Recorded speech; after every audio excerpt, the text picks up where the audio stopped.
মৰিগাঁও জিলা শাখাৰ কাৰণে আজি দিনটো অতি দুখৰ দিন বুলি চিহ্নিত হৈ ৰ'ব, কিয়নো শ্ৰীমন্ত শংকৰদেৱ সংঘৰ মৰিগাঁও জিলা গঠনৰ পৰৱৰ্তী সময়ৰ পৰা একেধাৰে শ্ৰীমন্ত শংকৰদেৱ সংঘৰ মৰিগাঁও জিলা শাখাৰ এই বৃহৎ অনুষ্ঠানটোৰ লগত জড়িত হৈ থকা অতি শ্ৰদ্ধাৰ প্ৰাক্তন জিলা শাখাৰ সম্পাদক, উপসভাপতি, প্ৰাক্তন মূলৰ সদস্য, প্ৰাক্তন শৰণাচাৰ্য, জিলা শাখাৰ প্ৰাক্তন সভাপতি অতি শ্ৰদ্ধাৰ পূৰণচন্দ্ৰ ডেকা বাপজনাৰ আজি বৈকুণ্ঠগামী হয় আৰু তেখেতে বৰ্তমান উপদেষ্টা হিচাপে কাৰ্যনিৰ্বাহ কৰি আছিল।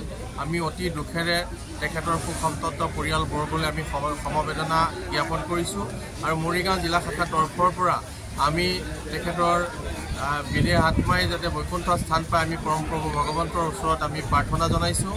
তেখেতৰ এই দুখৰ মুহূৰ্তত এই অঞ্চলৰ বিভিন্ন অনুষ্ঠান প্ৰতিষ্ঠানে আহি তেখেতৰ গৃহত আহি লোকাৰণ্য হৈ পৰিছে। আমি সমস্তজনকে আমি কৃতজ্ঞতা প্ৰকাশ কৰিছোঁ। আমাৰ কাৰণে দুখৰ এই সময়খনত আমাৰ বাপজনাৰ গৃহত আহি উপস্থিত হৈ অকণমান পদধূলা দিছে। তেখেতে এই সময়খিনিত আই মাতৃ, তেখেতে এগৰাকী আই, দুজন পুত্ৰ আছিলে। আজি 3 মাহৰ আগতে এজন পুত্ৰ মাত্ৰ ঢুকাইছে। সেই দুখৰ পাছতেই আজি পুনৰ এই দুখৰ বাতৰিটো আমাৰ জিলাখনত বিয়পি পৰিছে আৰু তেখেতে এটি পুত্ৰ, 2গৰাকী বোৱাৰী আৰু 2টি নাতি সন্তানক এই সংসাৰত এৰি থৈ তেখেতে বৈকুণ্ঠলৈ গমন কৰিছে।